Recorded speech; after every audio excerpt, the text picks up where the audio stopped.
Hello एमर्स, एक बार पुनः हम लोग आ गए हैं अपने टॉपिक को आगे बढ़ाने के लिए। तो जैसा कि हम सभी लोग जानते हैं, इसके पहले हम लोग बात कर रहे थे नाइजीरिया के बारे में, और नाइजीरिया में हम लोगों ने ये देख लिया था कि एक्चुअल में नाइजीरियन के स्ट्रक्चर्स कैसे होते हैं। ठीक है, हम उस कहानी को थोड़ा सा आगे बढ़ाएंगे क्योंकि हम लास्ट वीडियो में पढ़ने जा रहे थे नाइडोब्लास्ट को। ठीक है, तो नाइडोब्लास्ट के बारे में हम लोग पढ़ नहीं पाए थे, वीडियो किसी कारणवश कट गया था, तो मैं उसी कहानी को आगे बढ़ा रहा हूँ। ठीक है, तो मेनली नाइडोब्लास्ट कैसा आपको दिखता है, तो नाइडोब्लास्ट आपको कुछ ऐसा नज़र आएगा। ये नाइडोब्लास्ट क्या है? एक प्रकार का सेल है जिसके कारण पूरे जो आप सेलेंट्रेटा जो आप जानते हो फाइलम, उस पूरे फाइलम का नाम पड़ा है नाइजीरिया, है ना। तो नाइजीरिया नाम इस नाइडोब्लास्ट सेल के कारण पड़ा है क्योंकि नाइजीरियंस के पास क्या पाया जाता है? Cnidoblast cell. क्या करते हैं तो आप लोगों को मैंने पहले ही बताया, ये स्टिंगिंग सेल है, मेनली डंक मारने का काम करते हैं। ठीक है, डंक मारने वाले सेल है।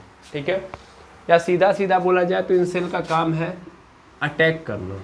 क्या करना? अटैक करना। और दूसरा डिफेंस करना। भाई ये अटैक ही इसलिए करते हैं ताकि ये डिफेंस कर पाए, अपने आप को बचा पाए।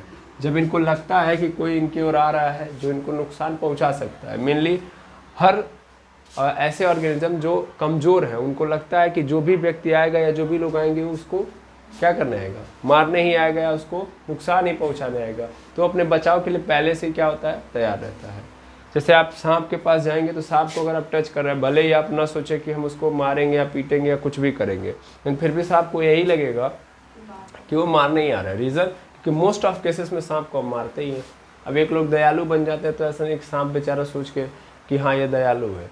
ठीक है, अब मान लीजिए यही प्रवृत्ति वो किसी ऐसे व्यक्ति के सामने दिखा रहा है जो बिल्कुल नहीं है, वो मारने के पर्पज से ही आया और थोड़ा सा टच किया फिर तोड़ देगा वो, और सांप ने सोचा कि नहीं ये मारेगा नहीं, बेचारा कुछ नहीं किया, तो फिर सांप तो मारा जाएगा, सीधा सीधा मतलब है। ठीक है, तो कोई भी ऑर्गेनिज्म अपने बचाव के लिए, अपने डिफेंस के लिए काम करता है ज़्यादातर। क्योंकि देखिए सांप यदि उस व्यक्ति को या किसी भी व्यक्ति को मार ही देता है, सॉरी काट लेता है, तो उससे उसको ऐसा थोड़ी ना है कि उसको क्या मिल जाएगा? खाना मिल जाएगा। सांप किसी को काट लेगा तो उससे उसको खाना थोड़ी ना मिलेगा। मान लीजिए हम ये जो काम कर रहे हैं, जैसे ये नाइडोब्लास्ट सेल है, ये नाइडोब्लास्ट सेल किसी को डंक मारेगा तो इसका मतलब ये बिल्कुल नहीं है कि तुरंत इसको क्या मिल जाएगा? खाना। समझ पा रहे हैं? मेनली इसका पर्पज क्या होता है? मेन पर्पज इसका जो होता है वो होता है attack and defence. Mainly attack क्यों करता है? ताकि डिफेंस कर पाए अपने आप को। जैसे सांप किसी को डंक मारता है तो सीधा मतलब यही होता है कि भैया ये सांप जो है अपने आप को डिफेंस करना चाहता है, ना कि उस खाने से हम न्यूट्रिएंट लेने के चक्कर में है। हाँ, शेर के पास जाएंगे तो चाहो ये होगा, शेर अगर अटैक कर रहा है तो सीधा कारण है कि उसको क्या चाहिए? खाना, यानी खाने के कारण वो कर रहा है। तो उसको तो आप न टच करेंगे या प्यार से रखें या किसी भी तरीके से रखें, वो अटैक करेगा ही करेगा। ठीक है, पहले नाइडोब्लास्ट जो होता है, नाइडोब्लास्ट सेल, वो क्या होता है? क्या करने के लिए है? किसी नाइजीरिया के पास अटैक और डिफेंस करने के लिए। डिफेंस करना चाह रहा है, इसीलिए वो क्या कर रहा है? अटैक कर रहा है। ठीक, अब इसके अंदर जब आप जाके देखोगे तो कुछ ऐसा स्ट्रक्चर आपको नजर आएगा। ये पूरा का पूरा क्या है? नाइडोब्लास्ट है। ये क्या है? नाइडोब्लास्ट। पहले ध्यान देंगे। अब इसके अंदर ना ऐसे कुछ बना होगा स्ट्रक्चर,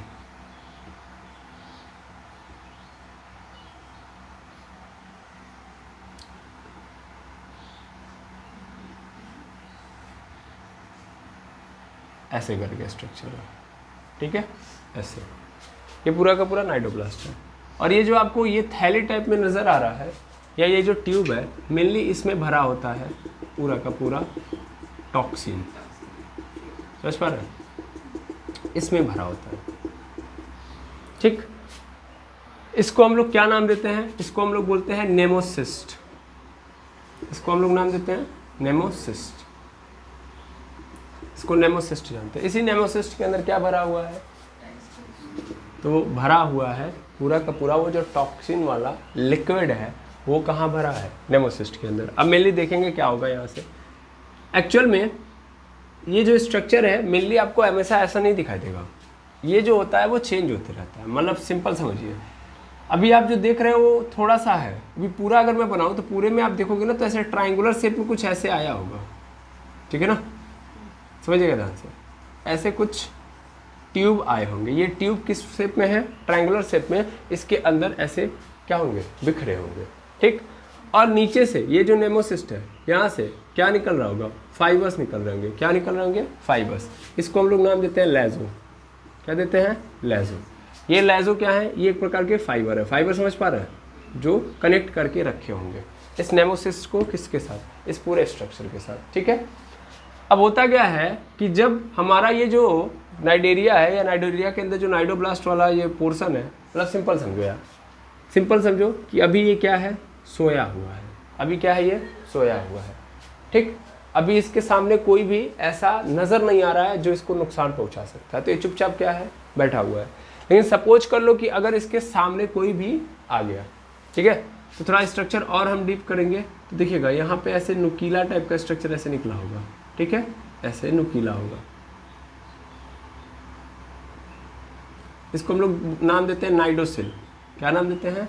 नाइडोसिल, ओके। और यहाँ पे इसके ऊपर ढक्कन बना होगा। क्या बना होगा? ढक्कन, ठीक है ना। इसको हम लोग नाम दे रहे हैं ओपेरक्यूलम। ओपेरक्यूलम, ठीक है, ठीक, ओपेरक्यूलम। अब जो ही इसके सामने कोई भी शिकार आया, समझ पा रहे हैं? शिकार मतलब समझ पा रहे होंगे? जो ही इसको लगा कि कोई बॉडी इसकी ओर क्या कर रही है? मूव कर रही है, जो इसकी ओर आ रही है, त्यों ही इसके अंदर से ये जो ट्यूब है, ये जो ट्यूब आप देख पा रहे हो, है ना, ये ट्यूब क्या हो जाएगा? एक्टिव हो जाएगा, निकल जाएगा। समझ पा रहे हैं? बाहर निकल जाएगा। और बाहर निकलने का मतलब मैं इसी को मिटा दूं, है ना इसको मिटा दूं, और ये जो ढक्कन है ओपेरक्यूलम, ये क्या हो जाएगा? यहाँ से हट जाएगा, और वो कहाँ आ जाएगा? साइड में, साइड में। और ये जो ट्यूब है, वो ट्यूब यहाँ से निकल जाएगी। मैं यहाँ से नाइडोब्लास्ट यहाँ से मिटा रहा हूँ, ये सब हटा दीजिए ताकि शिकार करवा पाए हम लोग। यहाँ से ट्यूब ऐसे निकलेगी, और ये ट्यूब जाएगी, और जो भी ऑर्गेनिज्म है, सपोज कर लो ये क्या है? वो ऑर्गेनिज्म है, ठीक है, कोई भी एक ऑर्गेनिज्म है, उस ऑर्गेनिज्म को क्या कर लेगी? पकड़ लेगी। ये क्या है? मूविंग ऑर्गेनिज्म है, और इसके मूव करने के कारण इसने क्या कर लिया? पकड़ लिया, समझ लिया कि हमारे और कोई ना कोई आ रहा है। उसके बाद ये ट्यूब पूरी की पूरी क्या हो गई? निकल गई। इस ट्यूब को आप देखोगे तो ये ट्यूब कैसी है? धागे नुमा ट्यूब है। कैसी है? धागे नुमा, यानी थ्रेड ट्यूब है।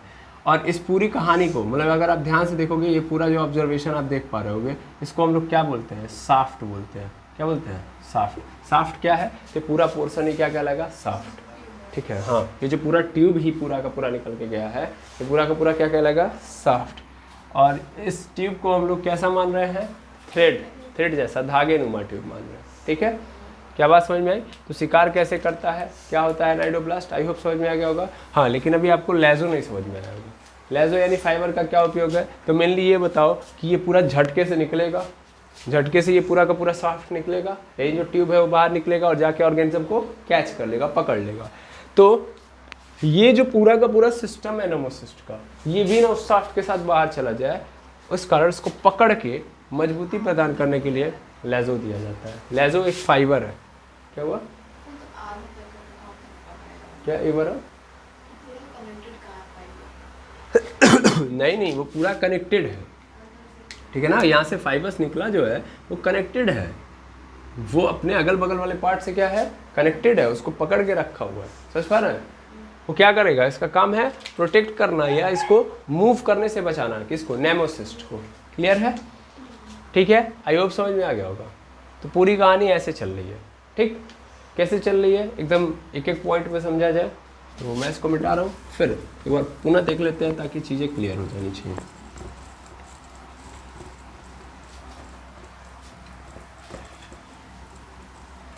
मेनली आप देखोगे तो कैसा आपको नज़र आएगा? ऐसे है, फिर यहाँ से ऐसे ले लो, ऐसे, और यहाँ पे लाओ, यहाँ पे, और ऊपर लगा दो ढक्कन, ठीक है। ऐसे ढक्कन लगा दो। यहाँ पे आपको ट्रायंगल नुमा ट्यूब नज़र आएगी। ये सब के सब क्या है? ट्यूब है। ये आपका क्या है? ओपेरक्यूलम, ठीक है, ओपेरक्यूलम। और यहाँ पे क्या होगा? ऐसे नुकीला एक स्ट्रक्चर होगा जिसको नाम देते हैं हम लोग नाइडोसिल, ठीक है। फिर अगले केस में क्या होगा? ये पूरा का पूरा बाहर निकल जाएगा। मेनली इसको क्या हम नाम देते हैं? नेमोसिस्ट, नेमोसिस्ट, ठीक है, नेमोसिस्ट। और यहाँ से फाइबर्स निकले होते हैं लेजो, ठीक है। अब यहाँ पे आएंगे, यहाँ पे देखेंगे आप लोग, तो अगले ही केस में क्या हो जाएगा, अगले ही केस में यहाँ पे स्ट्रक्चर के अंदर से यहाँ पे ये जो था पूरा पोर्शन, यहाँ से निकल जाएगी ट्यूब, है कि नहीं है, यहाँ से ट्यूब निकलेगी, यहाँ से ट्यूब जाएगी और वो जो मूविंग ऑर्गेनिज्म था उस मूविंग ऑर्गेनिज्म को क्या कर लेती है, कैच कर लेती है और यहीं से क्या कर लेगी, यहाँ से सीक्रेट करना स्टार्ट कर देगी। समझ पा रहे ना, फ्लूइड, और इस फ्लूइड की मदद से क्या कर देगी, उसको मार देगी, क्योंकि फ्लूइड क्या है, वो तगड़ा है। समझ पा रहे हैं। तो इस कंडीशन में इसको हम क्या बोलते हैं, साफ्ट बोलते हैं। ये ट्यूब कैसा होता है, थ्रेड, है ना, थ्रेड। और इस कंडीशन में जो ओपेरकुलम होता है वो क्या हो जाता है, ओपन हो जाता है ना, ये क्या हो जाता है, साइड में आ जाता है, यानी यहाँ पे आ जाएगा। ठीक है, ये आपका ओपेरकुलम है। आई होप समझ में आ गया होगा। तो नाइडोब्लास्ट क्या कर रहा होता है, नाइडोब्लास्ट मेनली मूविंग ऑर्गेनिज्म के मैकेनिज्म को आइडेंटिफाई करता है और क्विक अपने आप को एक्टिव कर लेता है और जाके कैच करके उसको मार देता है। इस तरीके से काम कर रहा होता है। ठीक है, आई होप समझ में आ गया होगा। ठीक, अब हम बात करेंगे नाइडेरिया के रिप्रोडक्शन की। किसकी बात करेंगे, नाइडेरिया के रिप्रोडक्शन की। अगर हम नाइडेरिया के रिप्रोडक्शन की बात करें तो मेनली नाइडेरिया कैसा रिप्रोडक्शन करता है, सेक्सुअल के और असेक्सुअल। सर ये भी दोनों करता है। कैसा करता है, हाँ बिल्कुल, पहले तो मारेगा वो, उसका पर्पस, पहला कंडीशन तो ये है कि मारना। समझ पा रहे हैं, मेनली उसका पर्पस है अपने आप को डिफेंस करना, बचाना, और डिफेंस के कारण ही वो क्या कर रहा है, अटैक कर रहा है, और कोई ज़्यादा बड़ा कारण नहीं लेके आ रहा है। हाँ, जब भी देखिए, जब मारेगा तो उसके पास ये कैपेबिलिटी है कि उसको क्या कर लेगा, ये खा लेगा। ठीक है, समझ पा रहे हैं, बस मारेगा तो उसके बाद रखेगा थोड़ी ना, वो क्या कर लेगा, उसको खा लेगा। अब अगले केस में जाएंगे हम लोग, रिप्रोडक्शन की बात करेंगे। रिप्रोडक्शन मेन में आप कंफ्यूज मत होइए कि नाइडोब्लास्ट है तो फिर उसी के कारण उसका जीवन चल रहा है। नहीं, नाइडोब्लास्ट का मेन पर्पज जो रहा है वो ये रहा है कि वो अपने आप को बचा पाए। ठीक है ना, जेलीफिश आप टच करने जाओगे, अगर जेलीफिश नॉर्मली आपको नजर आए तो आप देख पा रहे होंगे, जेलीफिश है ना, उसको जो ही टच करने जाएंगे उसके ऊपर क्या है, कांटे हैं, है ना, यानी उसके पास ये क्या है, डंक मारने वाले पूरे के पूरे ऐसे धागे निकले होंगे, है ना। ये नाइडोब्लास्ट होगा, टैंकलेस है तो उस टैंकलेस को जो ही टच करेंगे उसके ऊपर नाइडोब्लास्ट सेल होगा, वो सीक्रेट कर देगा, तो आपको तुरंत डंक लगेगा, है कि नहीं, समझ पा रहे हैं, चुभेगा।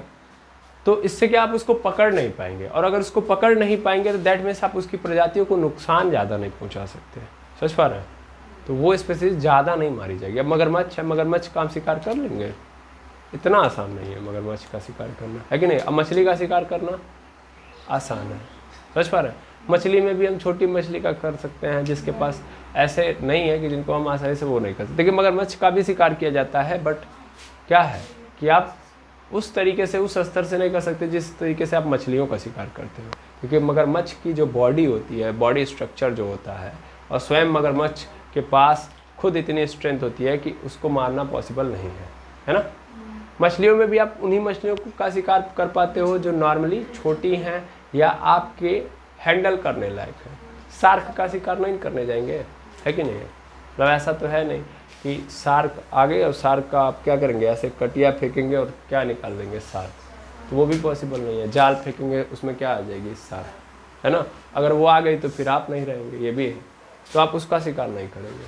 तो हर तरीके से देखा ये गया है कि जो बहुत बहुमूल्य चीज़ें हैं, ऐसे मैं बोल सकता हूँ, ज़्यादातर बहुत बहुमूल्य ऑर्गेनिज्म जो है उनके पास स्ट्रेंथ बहुत क्या है, ज़्यादा है, उनको स्ट्रेंथ ज़्यादा प्रोवाइड की गई है, और जिनकी जनसंख्या ज़्यादा है वो थोड़े कमज़ोर हैं। समझ पा रहे हैं, इसी कारण वो मारे जा रहे हैं। ठीक है ना। अब हम शेर का शिकार नहीं करते, इसीलिए नहीं करते क्योंकि शेर ज़्यादा पावरफुल है। ठीक, ये सब फिर एक जनरल नॉलेज था, इससे हमारे चैप्टर का लेना देना कुछ भी नहीं है।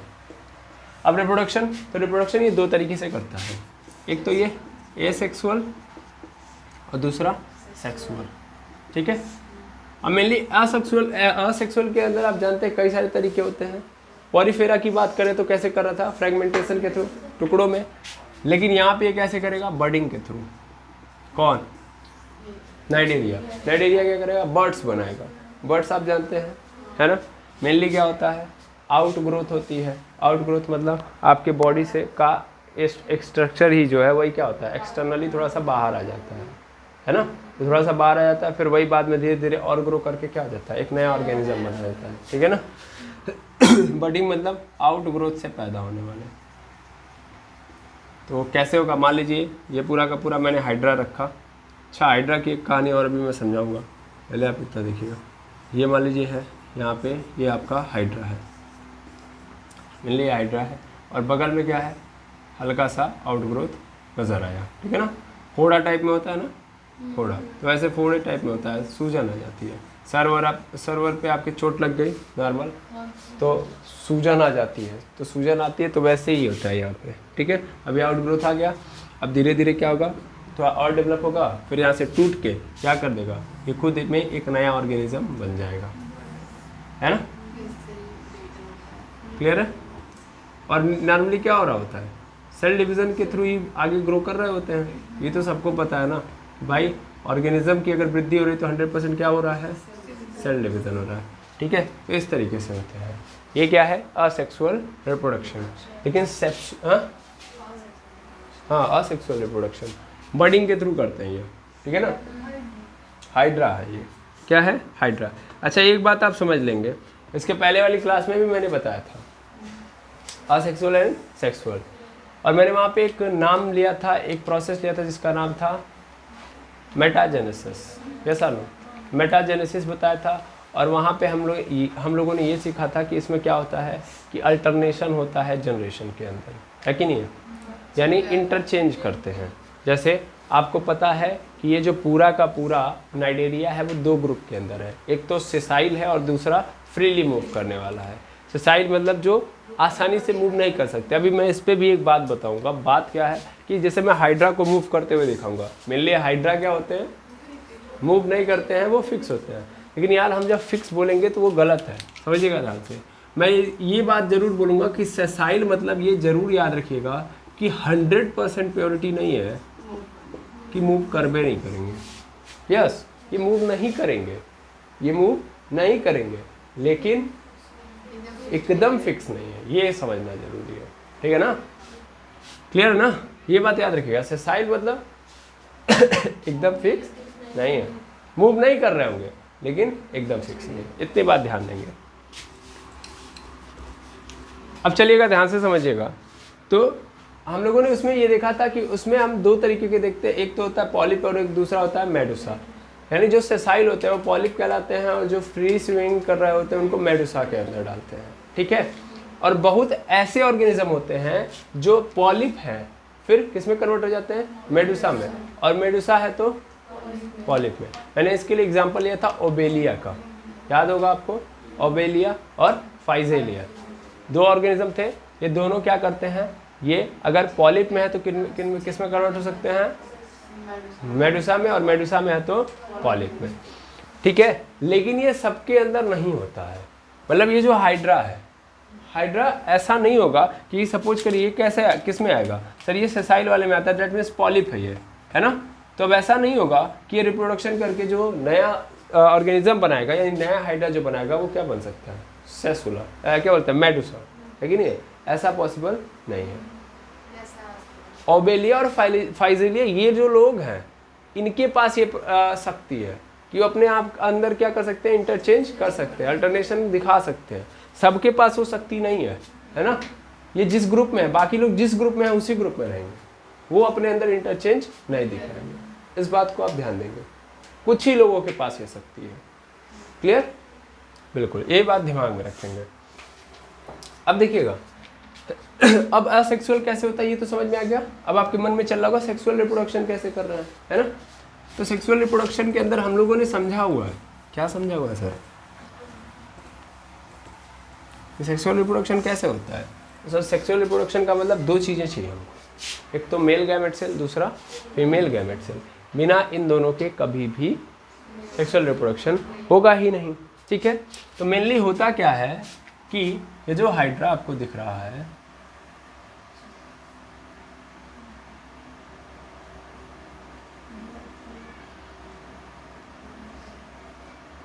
ये जो हाइड्रा है यहाँ पे टैंकलेस निकले होंगे, ठीक है।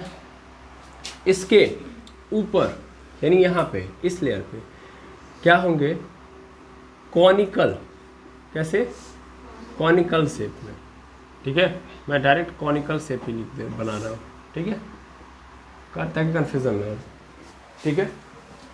कॉनिकल शेप में क्या मौजूद होंगे, कॉनिकल टेस्टिस, ठीक है, कॉनिकल टेस्टिस मौजूद होंगे।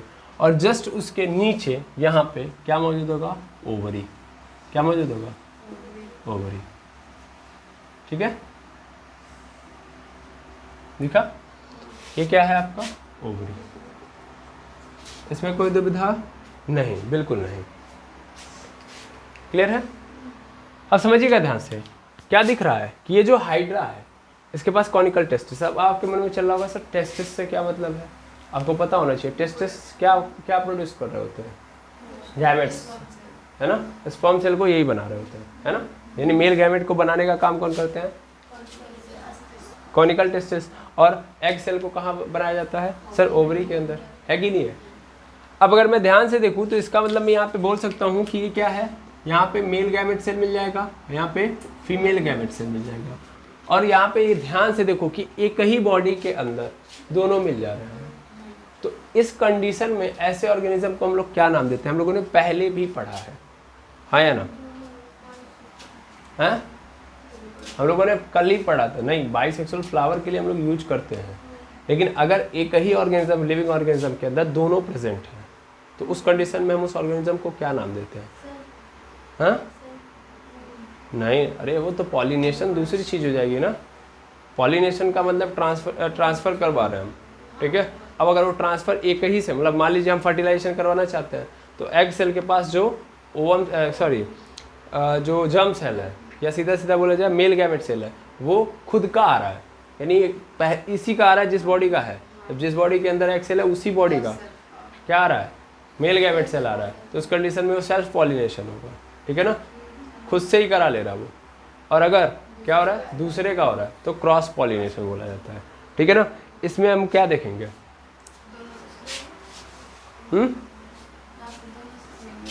यहाँ पे क्या इसका नाम दिया जाएगा जब दोनों एक साथ है, तो कल ही बताया, इसके पहले वाली क्लास में ही बताया गया था, हेमाफ्रोडाइट,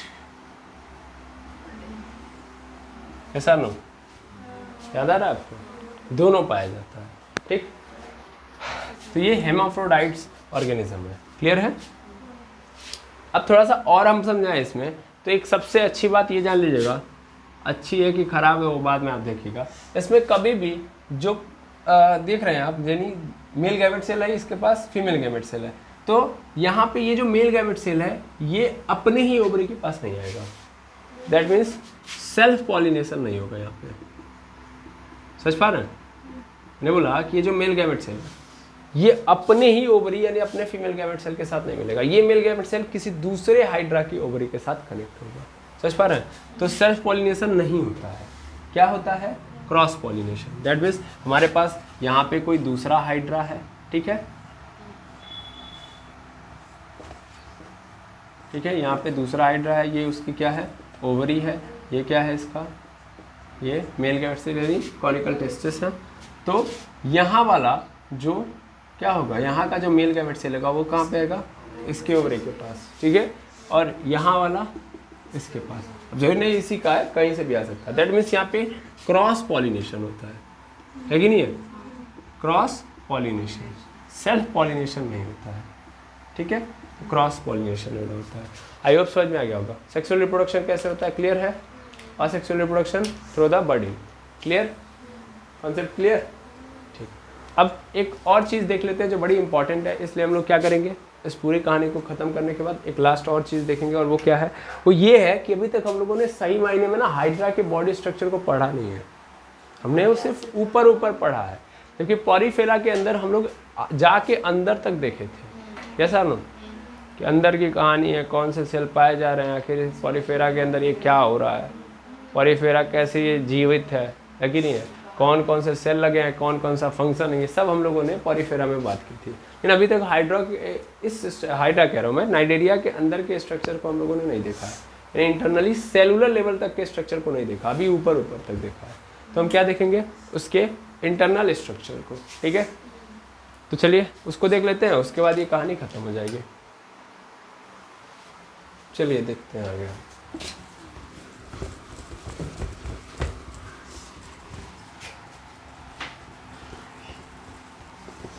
मेनली अगर हम इसके बॉडी की बात करेंगे, इसकी बॉडी बहुत ही क्या होती है, इजी, आसान, सरल, जो कह सकते हैं हम कह सकते हैं। ठीक है, तो चलिए देखते हैं हम लोग। सबसे पहले हम इसकी बॉडी की बात करें, यहाँ पे मैं स्ट्रक्चर की बात कर रहा हूँ, तो मैं लिख दे रहा हूँ स्ट्रक्चर।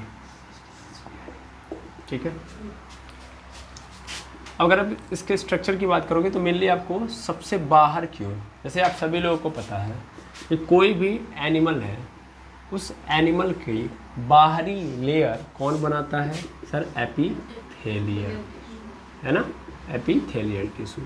मेनली कितने प्रकार के tissue in animal, 4, epithelial, muscles और कनेक्टिव एंड न्यूरॉन्स, या जिसको हम लोग बोलते हैं नर्वस टिश्यू। ठीक है ना, तो 4 प्रकार के टिश्यूज पाए जाते हैं। सबसे बाहरी लेयर, एक्सटर्नल लेयर बनाने की जिम्मेदारी किसको दी गई है सर, एपिथेलियल को दी गई है। तो अगर हम बात कर रहे हैं किसकी, हाइड्रा की, क्या पॉलीफेरा में आया था, बिल्कुल आया था। क्या इसमें आएगा, 100% आएगा सर। तो सबसे पहला इसके अंदर क्या आएगा, एपिथेलियल लेयर आएगी, और एपिथेलियल लेयर क्या कर रही होगी, बाहर के स्ट्रक्चर को बना रही होगी। अब मेनली अगर बात करोगे यहाँ पे तो देखिएगा, इसकी जो लेयर होती है, ऐसे सिंपल में समझो कि एक ही केवल एपिथेलियल आ गया तो सिंगल एक टाइप के सेल होंगे, अलग अलग टाइप के इसके पास क्या होंगे, सेल पाए जाएंगे। ठीक है, देखिएगा ध्यान से।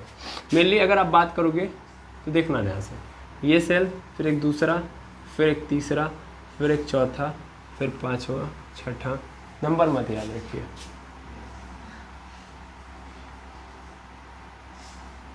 ठीक है, ऐसे मैंने बना दिया। ठीक है, बिल्कुल। ये जो आपको दिख रहा है, ये एक्चुअल में कैसा सेल है, इसको हम लोग नाम देते हैं एपिथेलियो मस्कुलर सेल्स।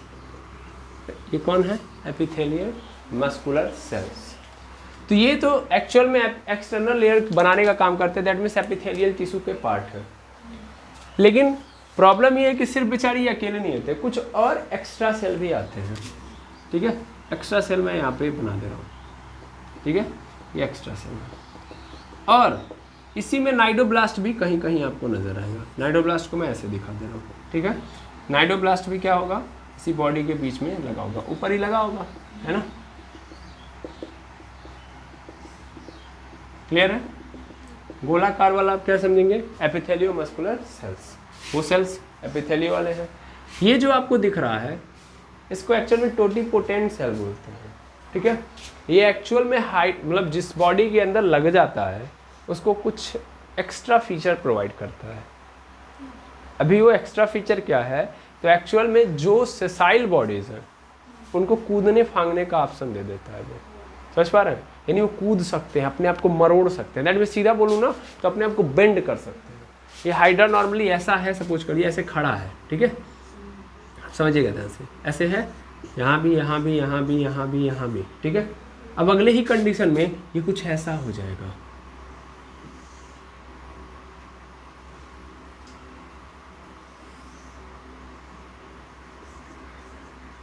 ऐसा, समझ पा रहे हैं, ये अपने आप को क्या कर लिया इसने, बेंड कर लिया, समझ पा रहे हैं। तो ये चेंज क्यों कर पा रहा है, इस कारण। अगर मान लीजिए फिक्स लेयर यहाँ पे लगी होती तो क्या है, मरोड़ पाता अपने आप को, नहीं। तो इस कंडीशन में यहाँ पे ये जो सेल होते हैं इसको क्या करते हैं, एक ऐसा फीचर देते हैं जिसके कारण ये क्या कर सकता है, अपने आप को मोड़ सकता है, और ये एक्चुअल में मोड़ मोड़ के ना चलने लगता है। ठीक है, अभी ऐसे है, फिर अगली बार ऐसे मोड़ लिया, है कि नहीं है, तो अगली बार थोड़ा सा ऐसे चेंज करेगा, इंटरचेंज कर रहा होगा, समझ पा रहे हैं, थोड़ा और आगे बढ़ जाएगा। क्लियर है कि नहीं है, अभी मैं बना दूंगा अगर आपको नहीं समझ में आ रहा है तो। ठीक है, तो इसको हम लोग नाम देते हैं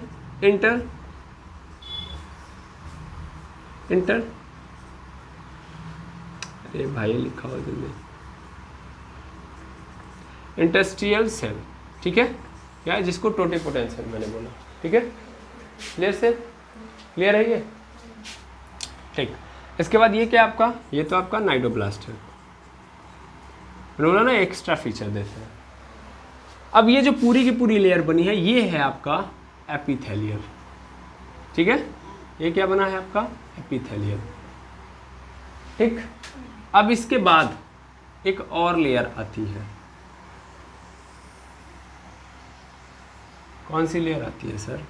एक और लेयर आती है,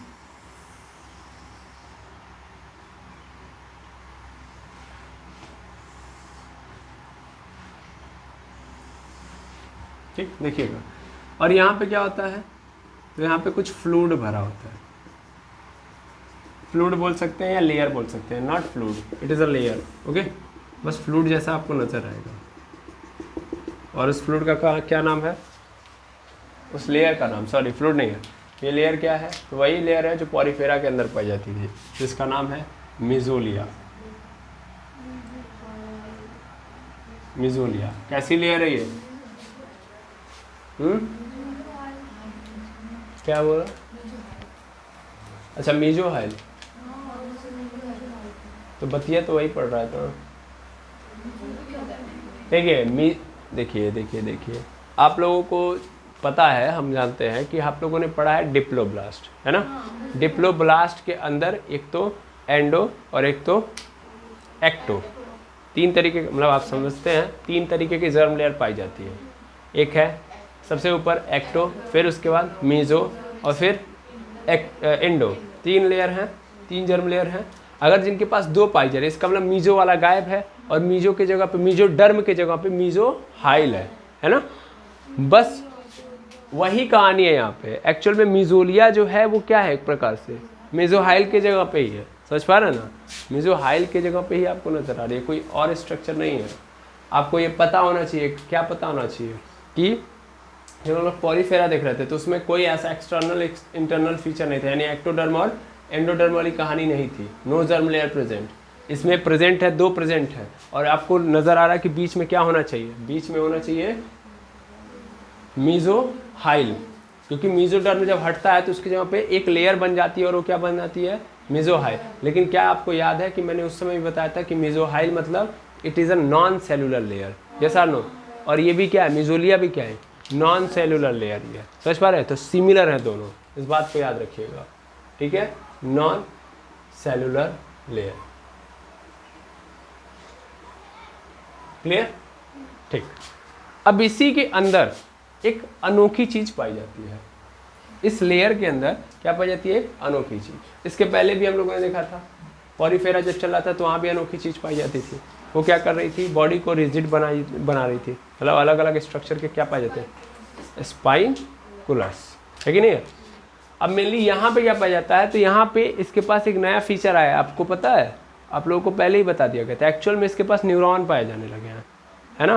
पहला ऐसा ऑर्गेनिज्म जिसके पास क्या पाया जाएगा, न्यूरॉन। लेकिन क्या आप लोग न्यूरॉन का स्ट्रक्चर जानते हैं, न्यूरॉन का स्ट्रक्चर आप लोगों ने देखा है? देखिए न्यूरॉन का स्ट्रक्चर, ऐसे गोला मारिए, अरे देखे तो सभी लोग होंगे, ऐसे ही आगे गया, फिर ऐसे ऐसे, ये ऐसे ऐसे बहुत सारे पोर्शन में डिवाइड हो गया, ठीक है, ऐसे ऐसे पोर्शन में डिवाइड हो गया। मेनली मैं आपको अभी दिखा दे रहा हूँ, फोटो आपको समझ में आ जाएगा, ठीक है, ऐसे ऐसे, क्लियर है, ठीक। और यहाँ से ये पूरा आगे की ओर जाएगा, आगे की ओर जाएगा, और आगे जाने के बाद फिर से ये क्या हो जाएगा, फिर से कई सारे पार्ट्स में डिवाइडेड हो जाएगा, ठीक है। ये क्या है, इसका न्यूक्लियस है, ठीक है, न्यूरॉन है, ये क्या है, न्यूरॉन, ये न्यूरॉन है। अब मैं अगर इसका क्या करूं, बॉडी पार्ट्स का नाम लिखूं, तो मेनली ये जो आपको दिख रहा है, ये क्या, ये तो सेल है ना, ये तो क्या है, सेल है। क्या नीचे दिखाई दे रहा है, बिल्कुल दिखाई दे रहा होगा, तो ये सेल बॉडी है, क्या है, सेल बॉडी। ये जो आगे की ओर जाल निकले, इनको हम लोग नाम देते हैं डेंड्रॉइड्स, डेंड्रॉइड्स,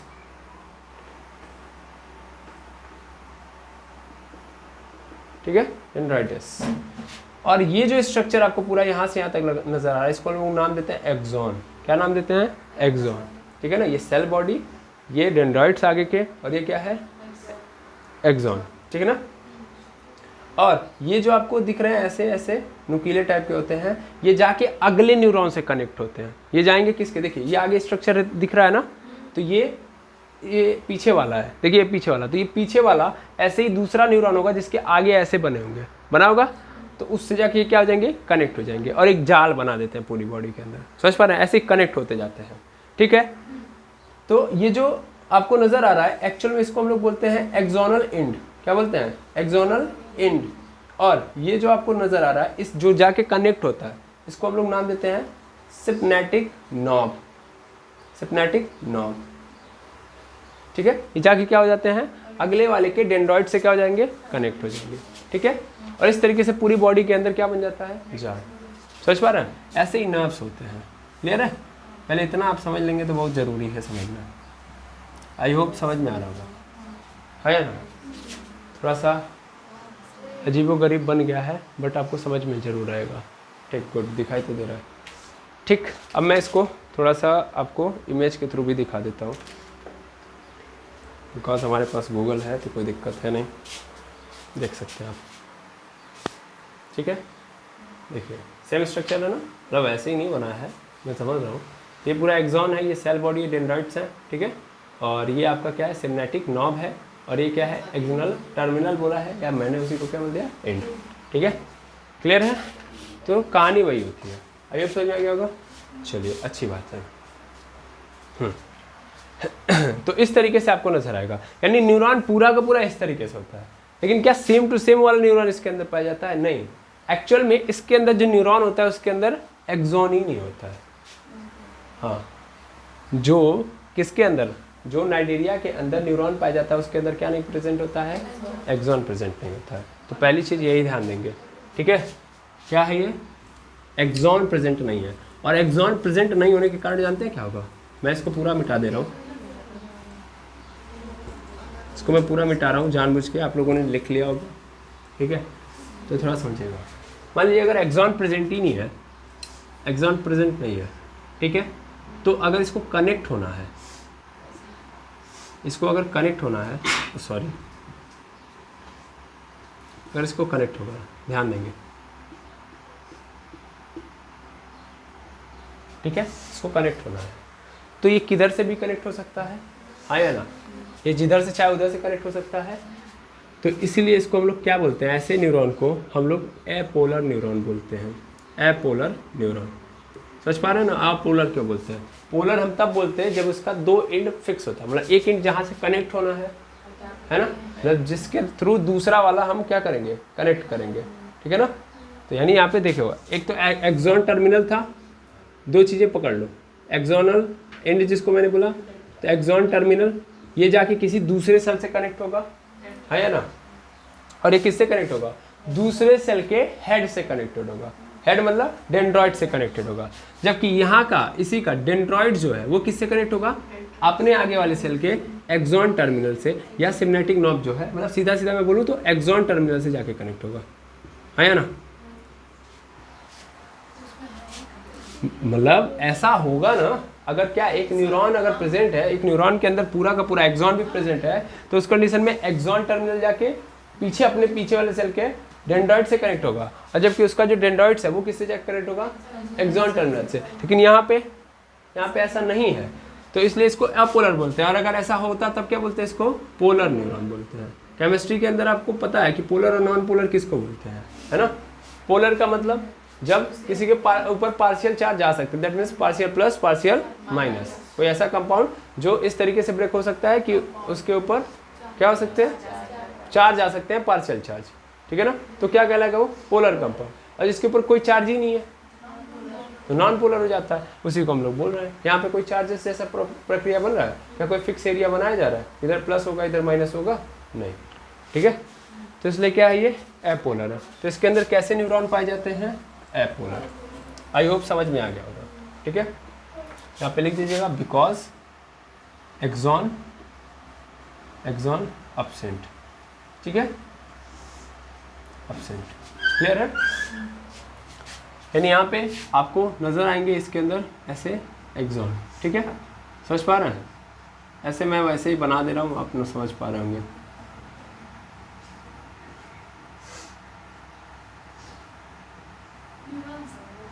हाँ, उतनी कहानी समझा दी तो आप समझ ही जा चुके होंगे कि ये क्या है, न्यूरॉन्स भी है। ठीक है,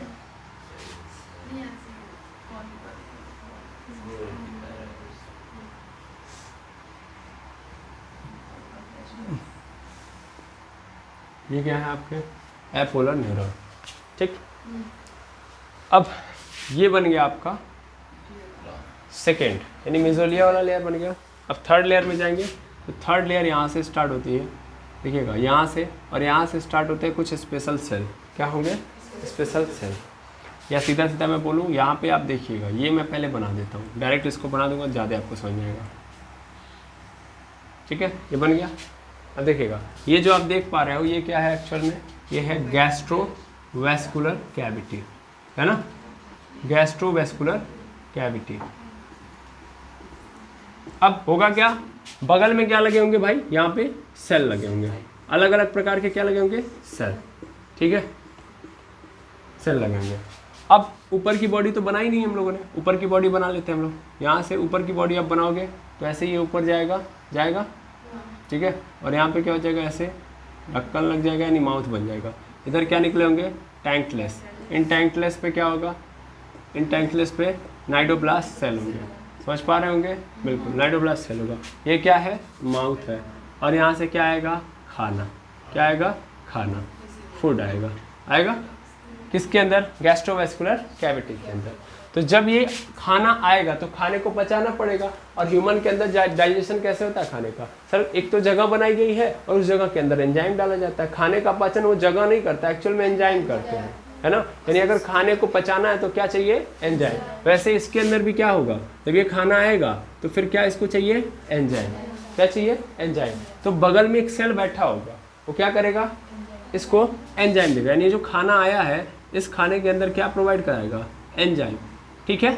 अब देखना, तो ये एंजाइम पाने के बाद ये जो खाना है वो ब्रेक डाउन होगा, ब्रेक डाउन हुआ, लेकिन ये पूरा नहीं टूटेगा, समझ पा रहे हैं? थोड़ा सा क्या होगा? डाइजेशन होगा, यानी मैं बोल सकता हूँ पार्शियल डाइजेशन होगा। क्या होगा? Partial digestion. Clear? Partial digestion होगा, थोड़ा सा डाइजेस्ट होगा। क्या आप खाने को मुंह के अंदर ले जाते तो पेट पूरा डाइजेस्ट कर देता है? नहीं, उसके बाद हमको कहाँ लेके जाना पड़ता है? छोटी आंत में खाना, तब जाके पूरा का पूरा होता है, क्योंकि कई सारे एंजाइम मिलते हैं, तब जाके हमारे खाने का पाचन होता है। कुछ पेट दे रहा होता है, कुछ मुंह दे रहा होता है, एक जगह पे पूरा का पूरा कंप्लीट नहीं होता है। क्या इतनी बात समझ में आ रही है? हाँ या ना? ठीक। अब इसके बाद क्या होगा? ध्यान दीजिएगा, यहाँ पे जब ये पार्शियल डाइजेशन हुआ तो हमको क्या करना पड़ेगा? पूरा डाइजेस्ट कराना है। तो पूरा डाइजेस्ट नहीं हो पा रहा है तो यहाँ पे एक अलग सेल बना होगा। क्या बना होगा? एक अलग सेल, ठीक है। ये सेल इस पार्शियल डाइजेस्ट फूड को कहाँ बुलाएगा? अपने अंदर, समझ पा रहे हैं? अपने अंदर। फिर ये क्या करेगा? उस पार्शियल डाइजेस्ट फूड को क्या करेगा?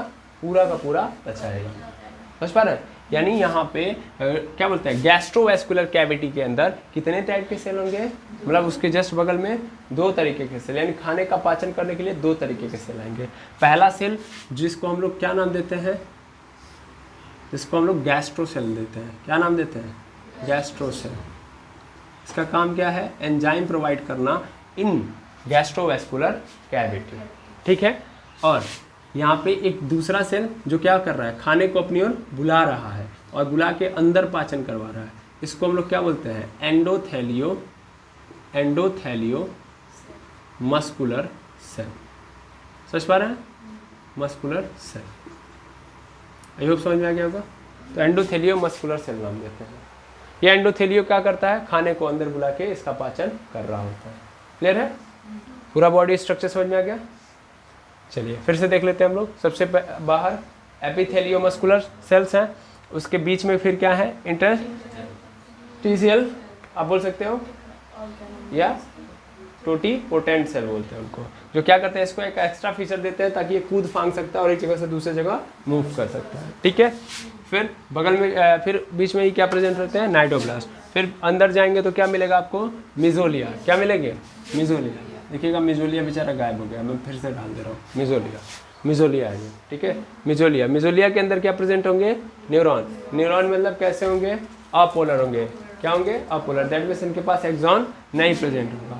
उसके बगल में स्टार्ट हो जाता है हमारे पास कौन सा? ये वाला कौन सा सर? ये गैस्ट्रोवैस्कुलर कैविटी है, और गैस्ट्रोवैस्कुलर कैविटी के बगल में कुछ स्पेशल सेल लगे होंगे।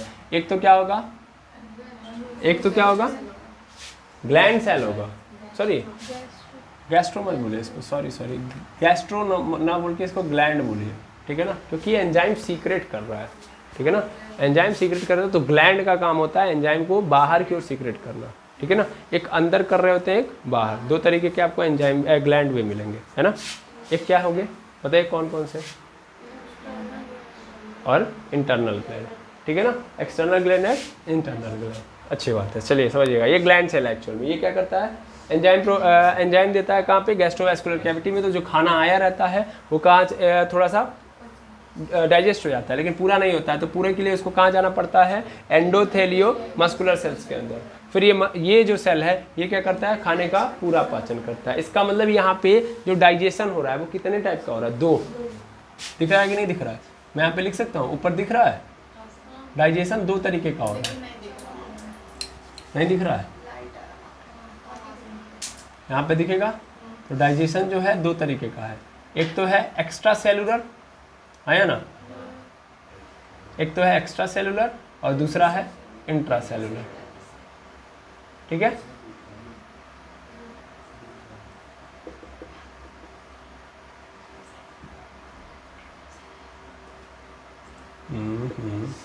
जगह नहीं बच रहा है। इंट्रा सेलुलर, एक्स्ट्रा सेलुलर क्यों बोल रहा हूं मैं, क्योंकि बाहर हो रहा है, और इंट्रा सेलुलर मतलब सेल के अंदर हो रहा है। तो पार्शियल डाइजेशन कहाँ होता है, गैस्ट्रोवैस्कुलर कैविटी के अंदर, दैट मींस ये एक्स्ट्रा सेलुलर डाइजेशन हो गया। और जब पूरा खाना पचाने की बारी आ रही है तो कहाँ हो रहा है, एंडोथेलियो मस्कुलर सेल्स के अंदर। इसका मतलब क्या हो गया, इंटर सेलुलर। तो डाइजेशन यहाँ पे 2 तरीके के हो रहा है, एक तो एक्स्ट्रा सेलुलर, दूसरा इंट्रा सेलुलर। आई होप आपको समझ में आ गया होगा। उसके बाद फिर ये सेल क्या करेगा, जो खराब खाना उसको सीक्रेट कर देगा फिर से गैस्ट्रोवैस्कुलर कैविटी में, और फिर ये खाना क्या हो जाएगा, इसी मुंह के रास्ते बाहर हो जाएगा। क्योंकि आप सबको पता है कि इसके पास क्या नहीं प्रेजेंट होता है, फुल एलिमेंट्री कैनाल प्रेजेंट नहीं होता है। दैट मीन्स खाना मुंह से आता है, मुंह से ही बाहर जाता है। आई होप आपको पूरा का पूरा इसका बॉडी स्ट्रक्चर समझ में आ गया होगा। क्लियर है। तो इसी उम्मीद के साथ मैं इस क्लास को यहीं पे एंड करूँगा। अब हम नेक्स्ट क्लास में मिलेंगे नेक्स्ट फाइलम के साथ। Thank you very much एमर्स।